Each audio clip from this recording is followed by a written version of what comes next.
Inilabas naman ang kuha ng CCTV sa loob ng ilang gusali sa Cebu sa kasagsagan ng malakas na lindol. May news to go si John Consulta live. John. Kara, isang linggo na nga nakakaraan mula nang tumama ang malakas na lindol sa Visayas, particular dito sa Cebu, pero hanggang sa ngayon, alam mo, sariwa pa rin sa alaala ng mga ating mga kababayang Cebuano ang hindi malilimutang araw na yun. Nakuha ng CCTV sa loob ng provincial capital ng Cebu, ilang segundo bago maganap ang paglindol, makikita ng isang lalaki habang nakaupo sa ikalawang palapag ng Kapitolyo nang biglang mapatayo at pinotektahan ang kanyang ulo nang maramdaman ng malakas na pagyanig. Maya-maya lang ay dumating din ang isang babae at sumandal din sa naturang poste para makaiwas sa mga nahuhulog na debris. Napakrus pa ang lalaki sa kasagsagan ng paglindol, todo hiling na hindi siya masaktan ng pagyanig.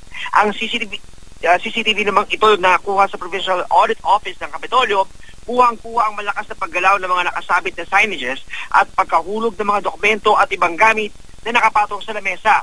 Makikita sa CCTV video, Kara, na tumagal ng halos 30 segundo ang pagyanig.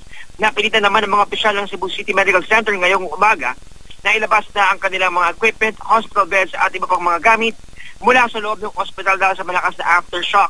Ayon kay Director Gloria Duterte ng CCMC, nagpasya na silang ilabas kaagad ang kanilang mga gamit sa pangambang tuluyang gumuho ang napinsalang ospital dahil sa mga di matigil na aftershock.